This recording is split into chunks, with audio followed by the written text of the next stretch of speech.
All right, let's go into the deep end, see how you tread water as we get into some controversy, some heat-seeking, target-making moments in your career. This episode is about TNA and VKM, the Voodoo Kin Mafia. All right, up until this point on the show, we've heard from a pretty humble BG James, one who's, sought out growth, evolution, and redemption. And as we get back into these stories, and it seems like all of that may be out the door because the gloves were off at this time, and it was very bold to say the least. So before we get into the deep dive, anything you want to say? You mentioned it was going to be therapeutic to talk about these stories. Anything else you Yeah. want to get into before we go into detail? Yeah, I just want to say, like, you have different segments in your life, and I feel like I've lived several lives. I was the Marine and then combat Marine, and you come back and you're a WWE superstar, and then you at post that, what do you do? And that's what we're going to get into a little bit. But it's just one of those times in my life. Um, it's not that I don't like to go back there and take this walk down memory lane. It's just that this walk down memory lane is either in hell or New York City. You know what I mean? Like it's just not a fun jaunt for me down there because this was just a bad time in my life. And more so than anything, like it's going to be therapeutic to get to talk about it, talk to it and through it.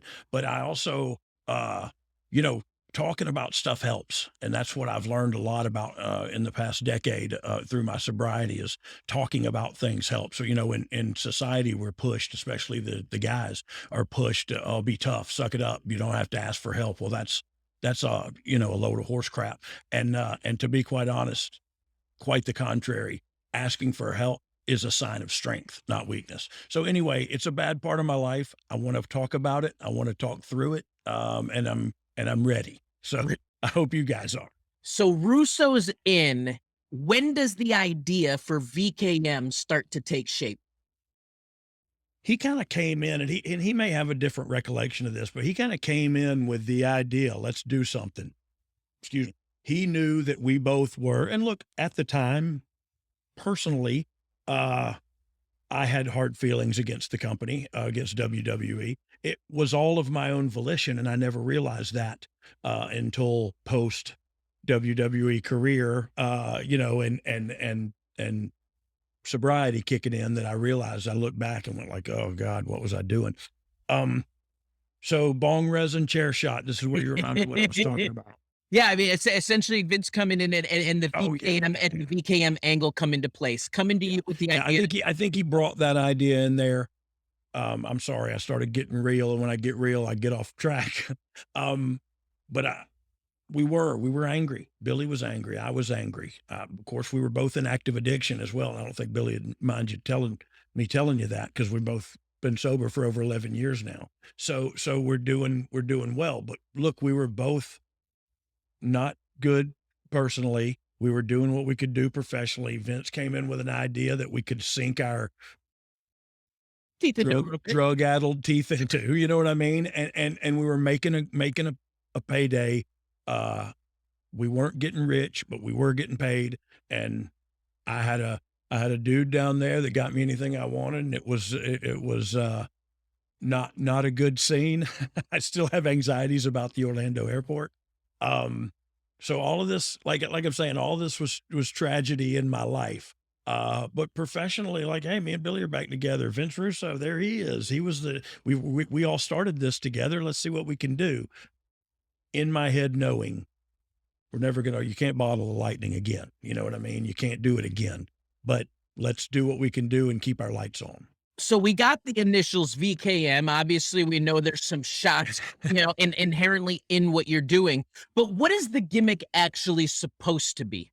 Well, and that's what, the first time I've ever actually thought about that was today, looking at the notes. And I'm not even kidding because I don't know, man. I It was was checked just out. You know you what I do it mean? that way, being you guys. Yeah, we were just being us. And it was all about taking shots at the, throwing rocks at the people on top of the mountain. And we'll get into that as we speak a little further. But yeah, it was, hey man, I'm getting paid. He's got an idea. Let's do it. It's something we can sink our teeth into. So it said that your characters had creative control and therefore you guys were able to go into business for yourself. Do Yeah. you think that that was almost too inside baseball? I know Vince, Russo liked to blur the lines of work, shoot reality kind of stuff, Yeah. but but was it almost too much? Yeah, I think it was. I think it was inside baseball, but I also think even the people who are inside the baseball, know better than that. You know what I mean? Like, they knew people ain't stupid, and I like to suspend my disbelief, but if tomorrow, uh, Braun Breaker goes on or whatever, somebody walks out on a show and goes, "I have creative control." Well, that's horse crap. You don't. You know what I mean? So I think they just didn't believe it. I think it was too far. I think it was too far to suspend their disbelief that we have creative control. It's getting hot. It's getting juicy. I gotta wipe off the sweat. All right, dog. You guys shoot some vignettes that you're driving around searching for your target, and Yeah. your car breaks down right in front of WWE headquarters. We've talked in our first two episodes about how guys talk about this and that, but they never have a payoff in mind. What's the payoff going into this angle of going into attack mode on WWE, Hunter, So Sean? yeah, so what I've been told, and to this day, I don't know it's any different, that they were going to give $1 million if we would have a match with those guys. They were going to pay $1 million to have a match. And look, if you were a millionaire and a multi millionaire, and somebody told you, "Hey man, if we do this, we might can get a match with the other company, and man, what if we breed, you know what I mean? We crossbred our our products and we did that. And what you like, you could sell a millionaire on that pretty easy. I would go like, oh, okay, crap. If you're telling me that might happen, I'm down. And so I think Dixie was down. You know what I mean? There was $1 million on the line, and It's amazing. I never really thought we would have it, but I thought, well, if they're willing to give the money, maybe something will happen here. And look, all that may be phony baloney, and it was behind the scenes, and I was just high and don't know the truth. But what they told me was, hey, we're going to give them $1 million if they do this. Who shot these segments with you?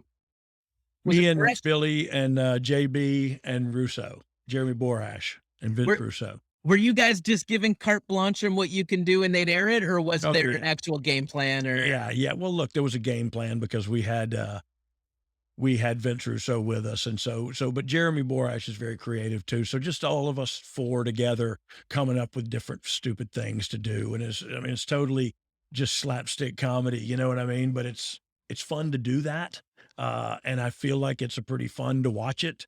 But to your earlier point, there's no payoff, so we're just doing it. It's like an exercise in futility, you know what I mean? We're just doing it to put content on the air. Um, I think we all kinda knew, like, we're not gonna fight these guys.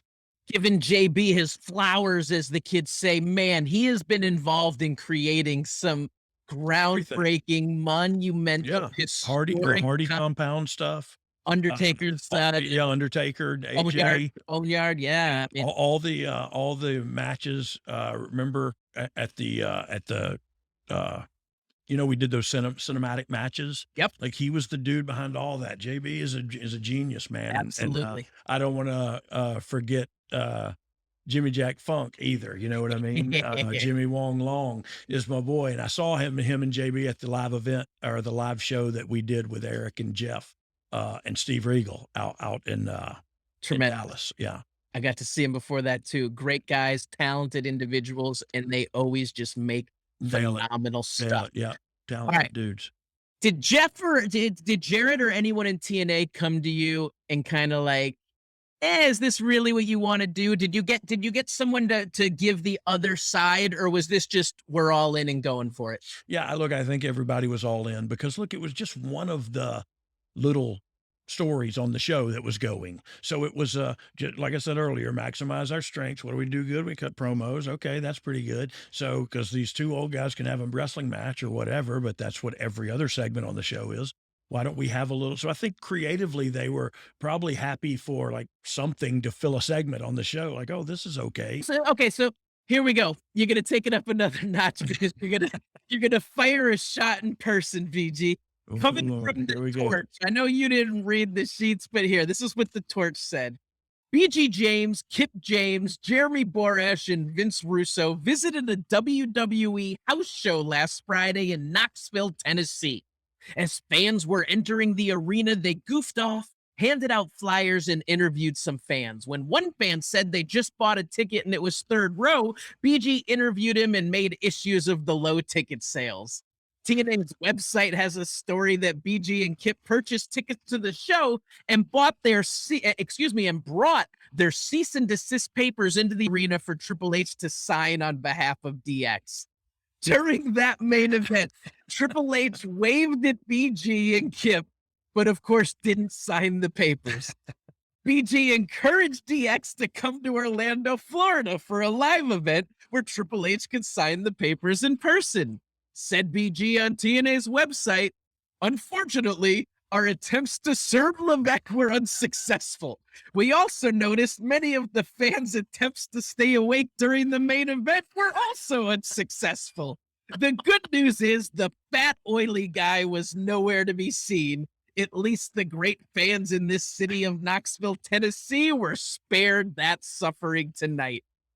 That's funny stuff, man. I still believe that. I mean, That fat oily guy. you're tough, you're confident, you're on drugs, so you're probably a little bit overconfident. But is this a little bit intimidating and scary to actually put this plan into motion? All right, man. Dog, we did it. We got through this episode, and I don't think it was too painful. I don't think it was either. Look, like I said, it was therapeutic, man. I appreciate you guys kind of walking and talking me through it, and going with me on the journey. We're going to continue to take these journeys and hopefully have a good time while we're doing it. Because if it's not a good time, it's called work, and I refuse to do that. So Ryan, thank you always for steering the ship, and I'll be down below with my sleeping shorts and pizza stains all over them. There's a backstory there we'll probably get into also.